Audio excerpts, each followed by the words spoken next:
Winter, while sometimes beautiful, can turn deadly. Cold weather brings added risk of hypothermia, especially for older people.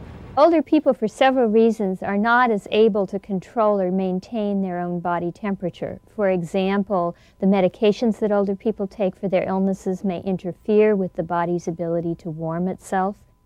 Hypothermia occurs when the body's temperature falls below 96 degrees Fahrenheit. Warning signs include confusion, fatigue, slurred speech, excessive shivering, and shallow breathing. Heart failure can result. A person who is suffering hypothermia, particularly an older person, is at serious health risk and medical attention should be sought. It can be lethal. It's estimated that as many as 26,000 people, older people a year, die from the results and complications of hypothermia. But hypothermia can be prevented.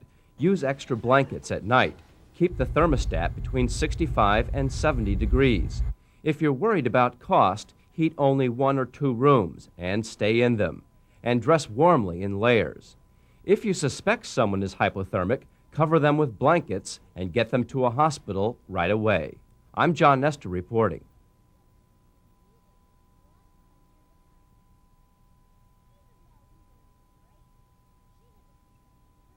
Look out for that hypothermia might be imminent either in themselves or their loved ones. Mm-hmm.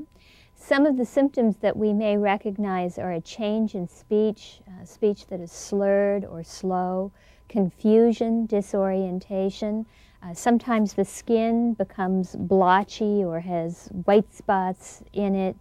Those are all signs. Certainly, if the body is cool to the touch, uncontrollable shivering, or someone who's very cold who's not shivering at all are some signs that we would look for. Now, you mentioned that older people are more prone.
Vitamin E has already been shown to be beneficial in fighting high cholesterol.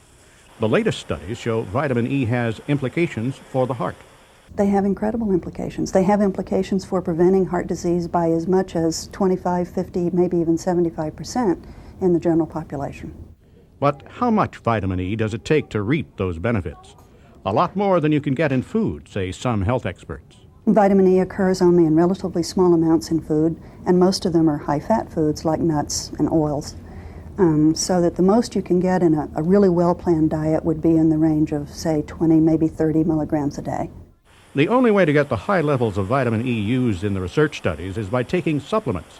But the American Heart Association does not recommend taking vitamin E or other antioxidants until more studies are completed. There are many more scientists who look at the same evidence, who look at the epidemiological studies and the current clinical trials and say, well, we don't have the final biggest clinical trial done yet, but the evidence that we have on the table is certainly good enough to make a recommendation that people do this.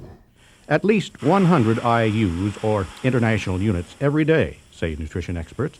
But the safest and smartest thing to do would be to talk with your doctor first. I'm Jim Harriott, reporting.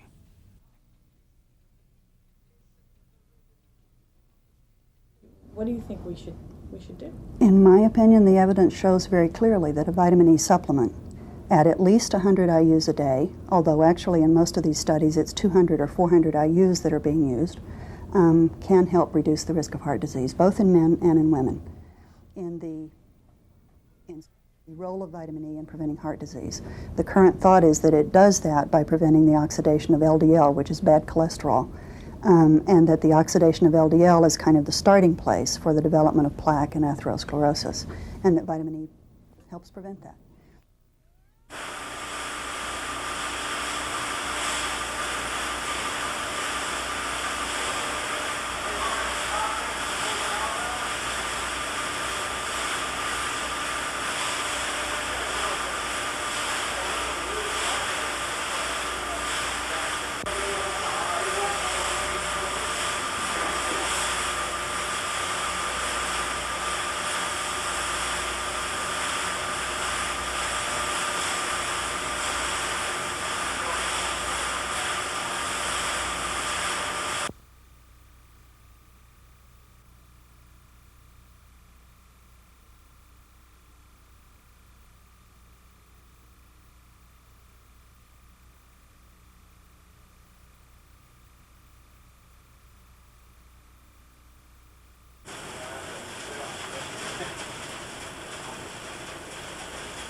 Increasing numbers of visitors and the rising cost of maintaining all that spectacular beauty has forced the National Park Service to raise entrance fees at many of the most popular destinations.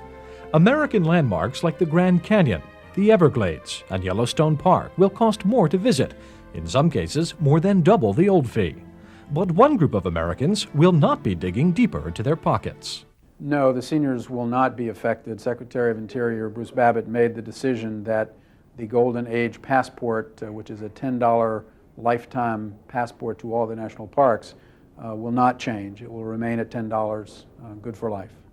The Park Service was deluged with calls when the fee hike was recently announced. Many seniors wondered why their Golden Pass would suddenly jump from $25 to $50. The answer is, it won't. The confusion comes from a case of mistaken identity. Golden Age Passport is available only to U.S. citizens who are classified as 62 years of age or older, seniors if you will. The Golden Eagle Passport is an annual pass, good for all units of the National Park System. The higher fees will be phased in through 1997. They'll affect not only the big well-known parks, but smaller, less visited sites, such as battlefields and other monuments. The decision to charge people more was a reluctant one, but the Park Service has no plans to tap older Americans as a new source of revenue. We have no plans in the administration to raise the Golden Age passport at all. For budget-conscious seniors, the cost of experiencing our priceless natural wonders remains the same. I'm Tom Hedderly reporting.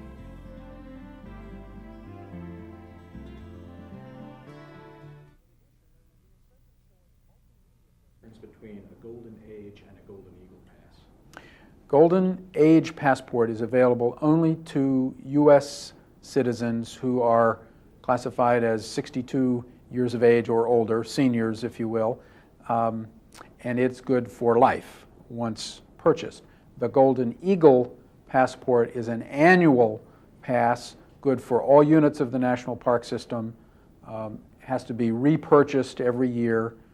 It carries currently a $50 price tag that went up from $25 in previous years, hadn't been changed for more than a decade. We pride ourselves in the service that we provide to visitors.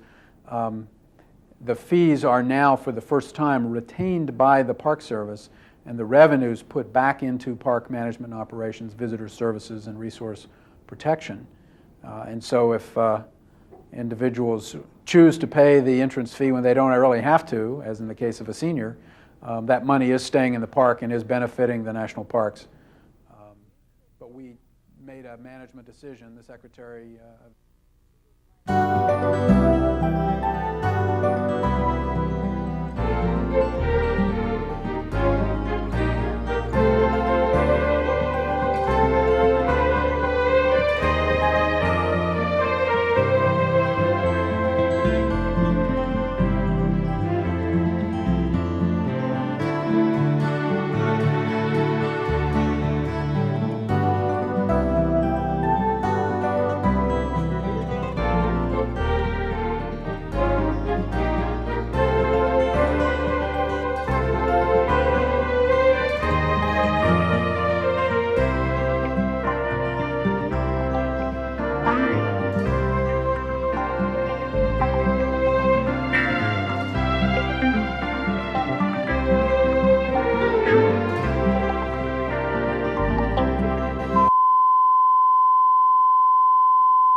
There you go, you've got it. Now hit enter.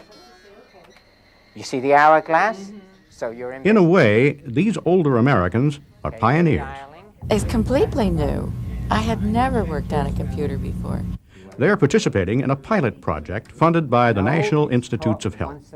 The idea is to help older people tap into the wealth of health information on the internet. So if they have, say, a prostate problem or a cancer problem or a macular degeneration problem, whatever the case may be, to be able to go and get the information at their fingertips and to walk into a doctor's office with that information. And be better, smarter healthcare consumers. The project generated an enthusiastic response at this senior center in Wheaton, Maryland. The doctors don't have time to educate you on everything, and I feel that I'm a diabetic and my husband has a heart condition, so I felt that I had the responsibility to find out as much as I could. Now, here you have to decide what you're going to search for. It's been very helpful, certainly, and they've been taking us through the steps, one by one. And while this class is focusing on accessing health information, of course, when you're browsing the web, you could end up anywhere. I'm Jim Harriet reporting. That Metacrawler gives you, and then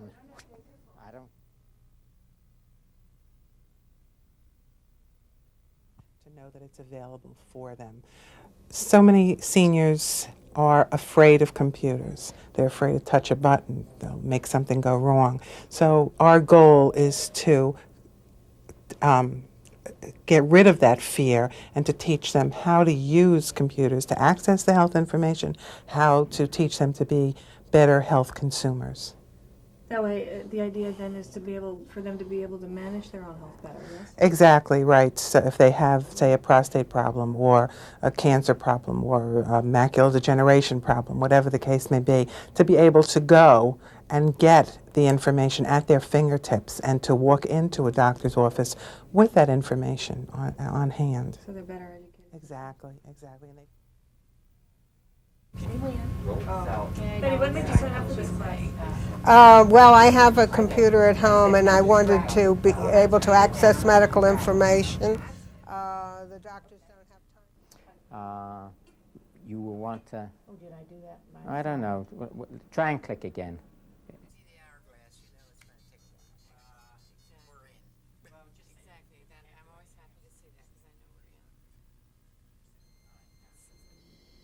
Just say connect again. Just say. What came up with results, all of which were in Alta Vista, which I thought was kind of interesting. Yeah. And now we're going to go ahead and look for it. Right. Pages. And you can look at two topics at a time. Here's the internal medicine 3. Information. But at this time, what I'm really interested in is just having people do searches, be able to get back and forth, try to expand the search or narrow the search, depending on what's necessary. Yes, yes, Beverly. What? Pardon me? We're going back and starting. You didn't? The only scrolling through this, that's great. I have an individual account. This, of course, is commercial. And the individual account's a little bit better. All right, let's come down here. We found something. I think there were 13 announcements. Yeah, all right, well.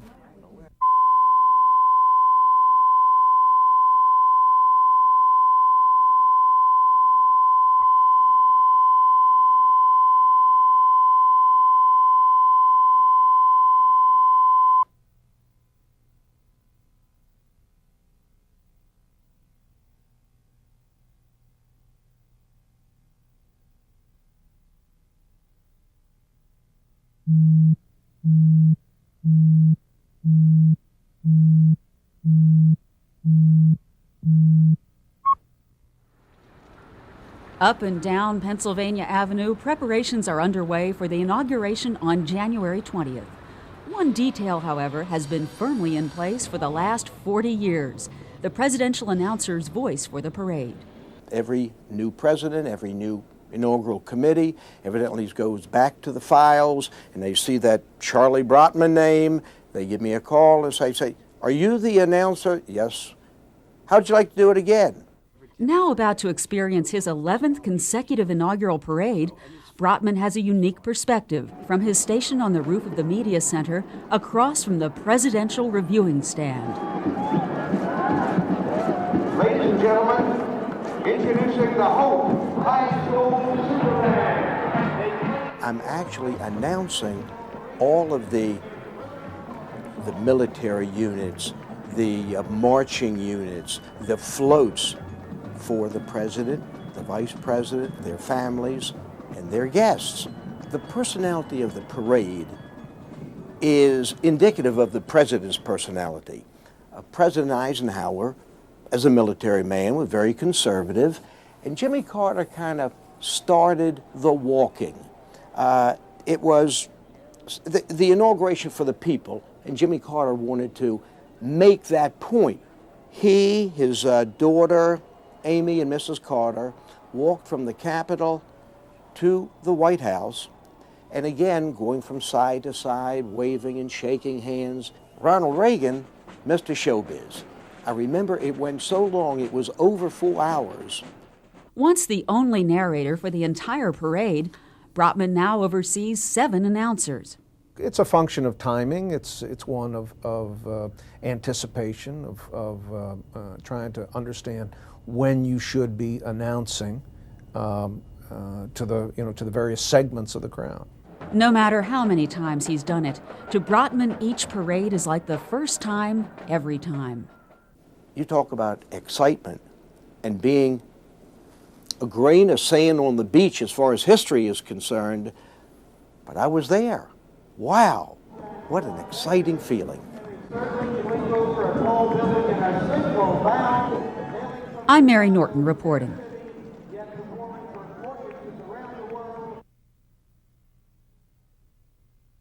How cold it is. We try to be entertaining and informal if we possibly can, but we would never do anything to take away from the president or the inaugural parade. And the other was,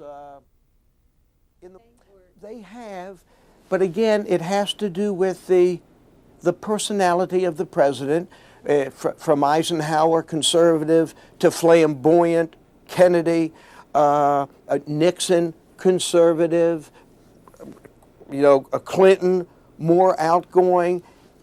The parade, the number of units, the fun and enjoyment and entertainment is a direct reflection on the president that's coming in. And yes, sometimes it ain't brain surgery, you understand. The material is scripted for us. We know who it is. It's a function of timing, trying to figure out when is best to announce to the crowd. Don't forget what you have.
Thief of memory, destroyer of minds. Alzheimer's is a cruel disease that has so far mocked the best efforts of science to conquer it. Always fatal, 4 million Americans suffer from Alzheimer's, and it kills 100,000 people each year. But certain groups, like the Cherokee Indians, seem to develop Alzheimer's much later than most other people, or they don't get it at all. That leaves doctors puzzled, but hopeful. It's very encouraging that such subgroups are being discovered, because the indication is that there might be certain genes that have protective effect, or they delay the onset of the disease such that somebody will die off of some other disease. But if some groups are genetically protected, which gene is providing the shield? The answer may come from a much wider and more thorough study of the Cherokee and other groups whose gene pools appear to keep Alzheimer's at bay. The field is moving very rapidly in a very positive way. We just need to accelerate the process because there are so many people are being affected, and the numbers that are going to be affected are going to increase at a tremendous rate because the baby boomers are coming as a big bulge, and many of these baby boomers are going to be candidates for the disease. Japan and Nigeria are two other societies that report little trouble from Alzheimer's disease. Is there some common link, genetic or even environmental? For now, there are more questions than answers, and much research remains to be done. but doctors think they're edging just a bit closer to defeating an age-old scourge. I'm Tom Hitterly reporting. All of those.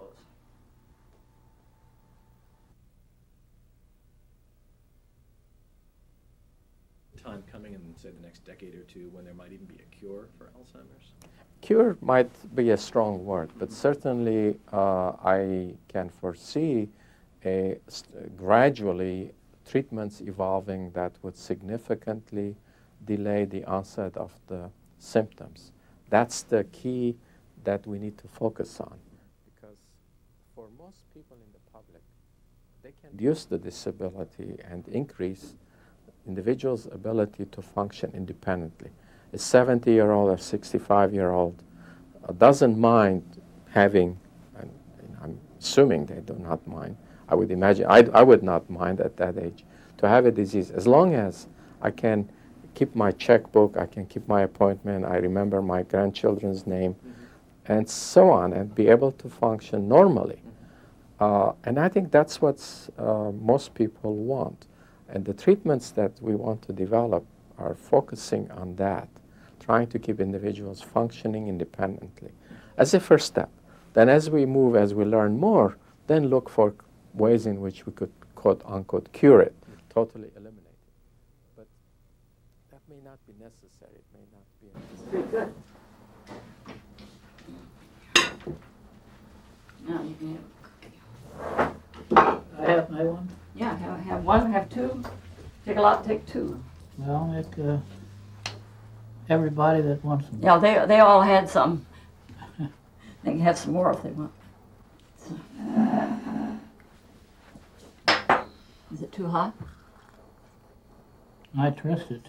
Okay, well, don't burn yourself. To do things. But I wouldn't, without learning something about it beforehand. Okay. You like?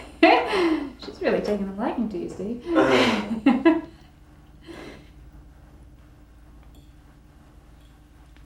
I wondered how many boys. He's a little bitty.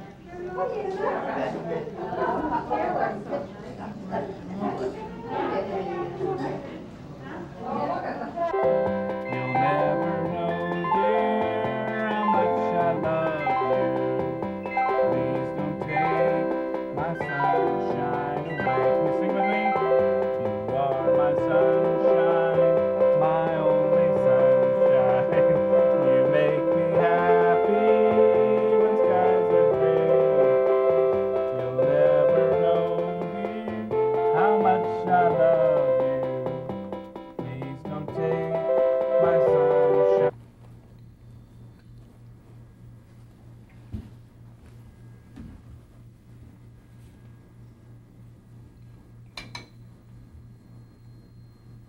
Hey, Billy. Here.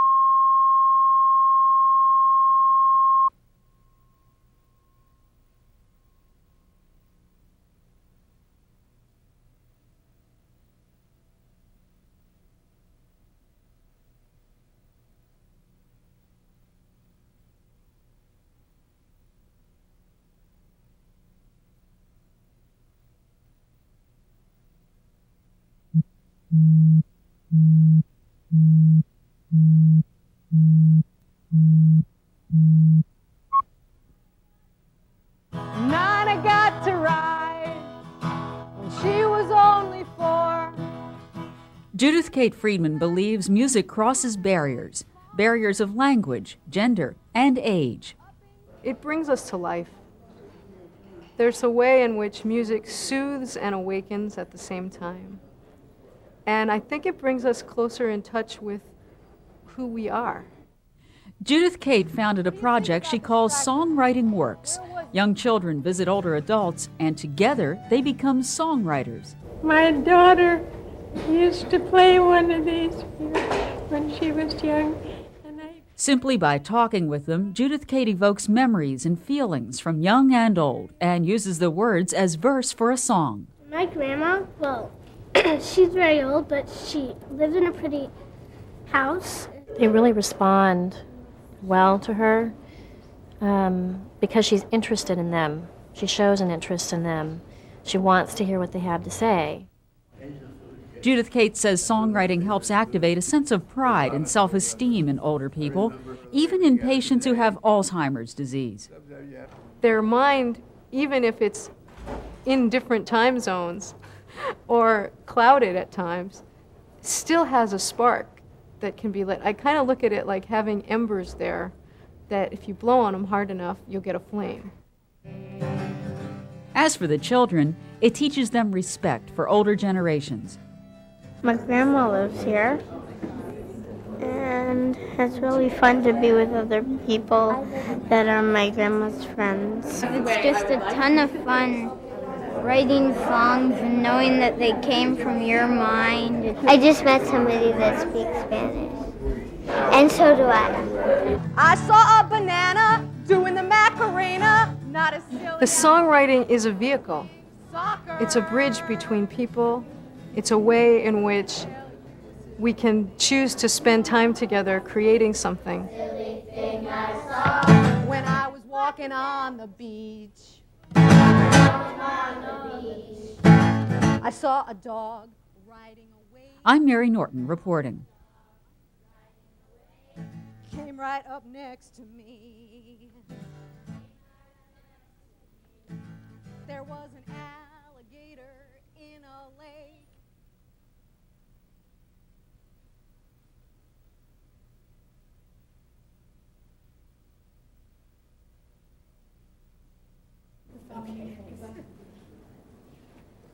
The songwriting is a vehicle. It's a bridge between people. It's a way in which we can choose to spend time together creating something, even though no one has been a songwriter before. Is really healthy for everyone. I've become a much better songwriter and storyteller myself because I've listened to the way all these different people have talked, and I've listened closely, and the very important thing about this project is it's in their own words. And then what we try to do in these workshops is really teach the children about the level of respect by modeling it, by doing it, by the way we listen to each story, that you should have the patience to listen to what these elders have to say. And I would say that kids come right in a close second there, and so the combination is great. But music crosses the barriers of language, the barriers of age, of dementia, memory. It doesn't matter. At some level, there's a therapeutic benefit.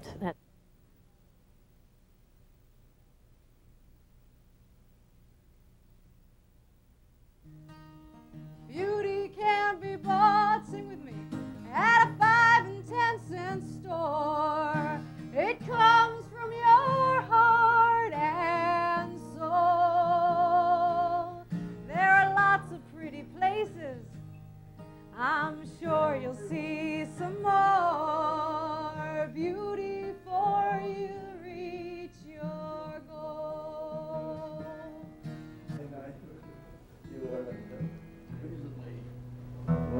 Because I want to start with Would You Dance With Me?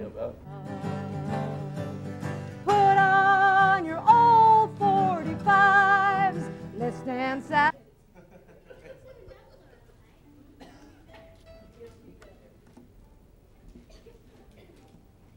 Margaret, you're going to put away the paper and... So welcome everybody. This, as you all know, And polkas, they could kill you, but I'll boogie woogie for 10 hours straight. I still can feel great. I swear to you, it's true. But it's not as silly as a potato doing the rumba, silly as a monkey doing the mambo, silly as a pig doing the chicken limbo. I saw a chimpanzee wearing a tuxedo, something that's not as silly as a burrito. Flip! It's as silly as a... Do you have a story about your grandparents or elders in your life?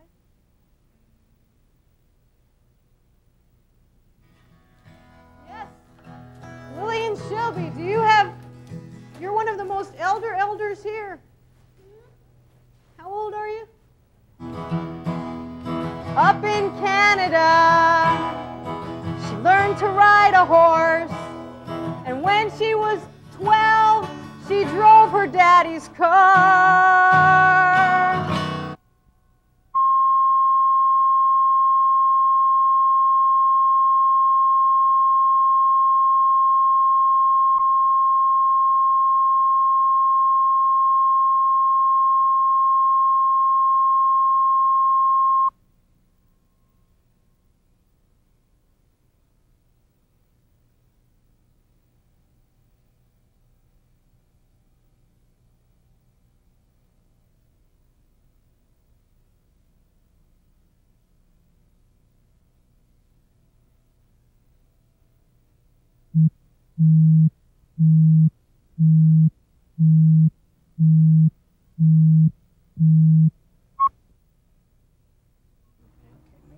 The good news is more older women are getting regular mammograms. The bad news, the test is still underused, especially in women over 65, the group that needs them most. 80% of breast cancer is found in women over the age of 50, and 60% of breast cancer in women over the age of 65. So aging is really one of the most important risk factors for breast cancer. Why don't more older women get regular mammograms? When First Lady Hillary Rodham Clinton held town meetings about mammograms, it was discovered that many women fear that a diagnosis of breast cancer means the worst. They also didn't realize that mammography could pick up small tumors before they could ever be felt as a lump, and that this would tremendously enhance their ability to get a cure. Health professionals say more must be done to educate older women about the benefits of mammography. I think the most important thing that women should know about mammograms is that it is a life-saving technology. It is indeed a picture that can save your life. I'm Mary Norton reporting.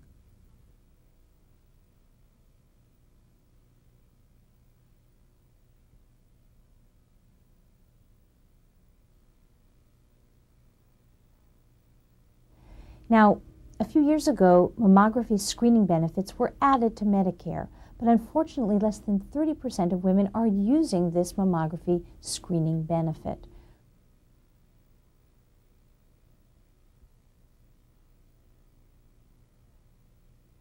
First of all, many women grew up at a time when a diagnosis of breast cancer was irrevocably fatal, and so they were afraid to know the information.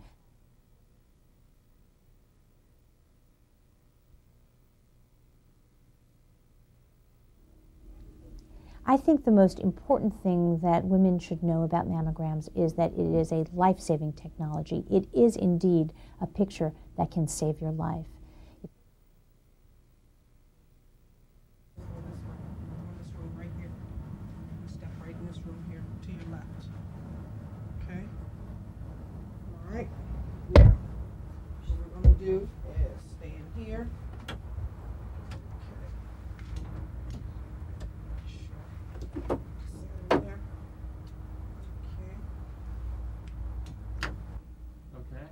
Okay, now what I need to do is come in here. Okay. Any kind of adjustments you would. Okay, let me just step this way, turn your head away. This way. Okay.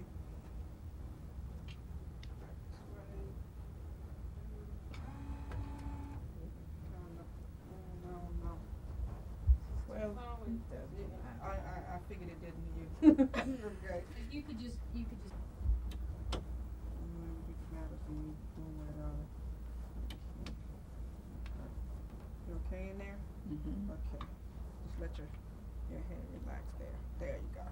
Okay, would you adjust her head again, please? Okay. Just let your head lean up against this right here. Okay.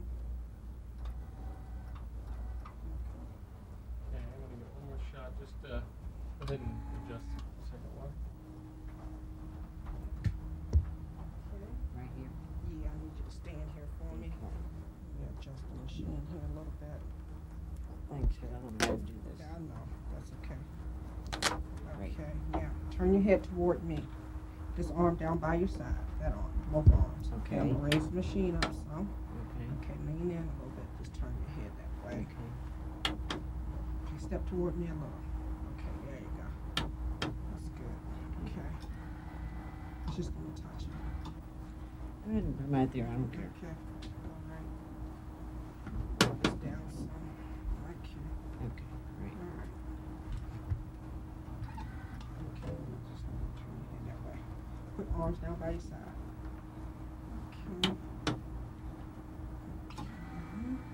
On this? Okay.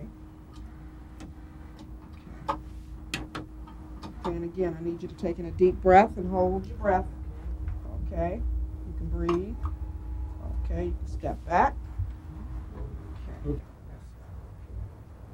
Okay, lower this down some. Put your arms down by your side. Again. Okay, just lean in that way. I'm gonna raise the machine up some. Okay, it's gonna.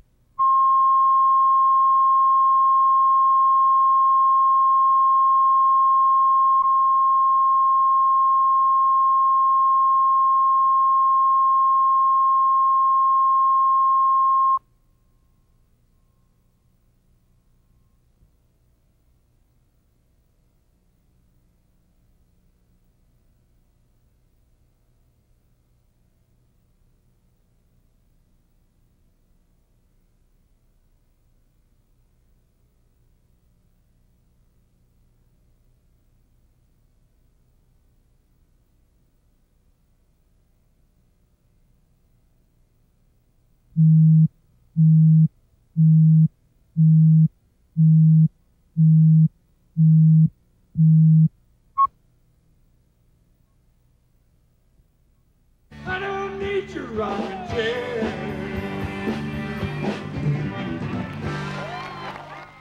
Nearly everyone who wears a hearing aid has felt the frustration. Sounds that come through too soft or too loud.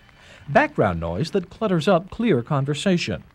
But after years of experimentation, true digital aids are now on the market, offering new hope to the hearing impaired. It really is a clean, clear signal. If you think about listening to a tape recorder, for example, there's that tape hiss. And in a digital hearing aid, it's quiet. The small noises that are associated with the microphone are translated below the patient's threshold so that what they hear in the absence of sound is truly the absence of sound. We're going to be listening for tones. Getting started with this complicated digital technology is the same on the surface. Patients at this suburban Maryland hearing and speech clinic must still be tested. Consult with an audiologist. If you're hearing loss, you could have just about any of these different styles. Then make choices about styles and sizes. Later, there is a fitting in a soundproof room. The real difference can't be seen, but it can be heard. The patient gets better speech understanding in a noisy environment because the hearing aids are able to read the sounds of the environment and reduce the unwanted random background noises like the babble in a restaurant or the road noise in a car. Today's digital hearing aids also require less power. One leading brand easily runs 2 weeks on a single battery. Impressive as the numbers are, it's the sound that sells people. Digital hearing aids sound like good news to millions of wearers. I'm Tom Hedderly reporting.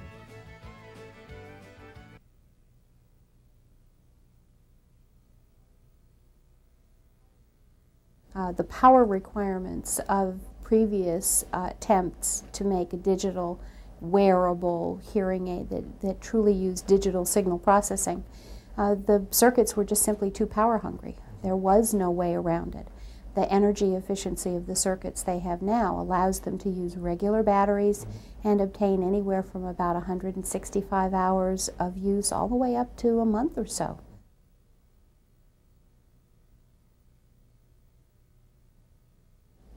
It's sort of like going out and having your first car be a Cadillac. You know, how would you know what you're missing? Let's get a Lexus or, you know. It certainly is a lovely way to begin using hearing aids, to start with such a good product that can do so much for the wearer.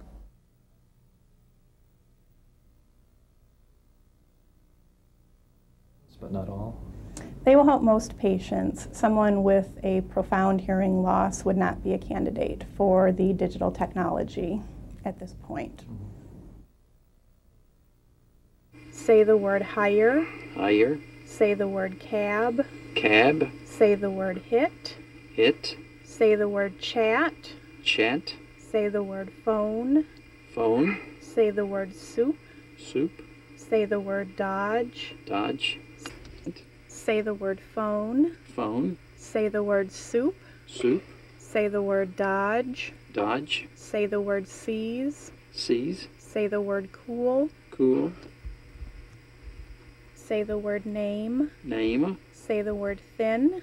Thin. Say the word tell. Pulse. Say the word bar. Bar. Say the word chat. Chat. Say the word phone. Phone. Say the word soup. Soup. Say the word dodge. Dodge. Say the word seize. Seize.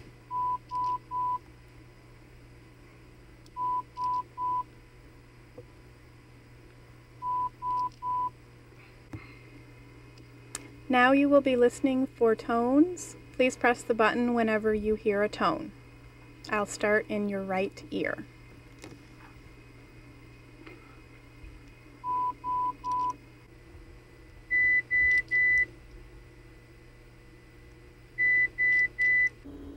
Hearing aids are sometimes classified into those that go behind the ear and those that go in the ear. And these hearing aids are divided into two groups. Those that go at ear level or behind the ear with a custom-made ear mold to take the sound into the ear, and hearing aids where the entire electronics package all fit inside the ear.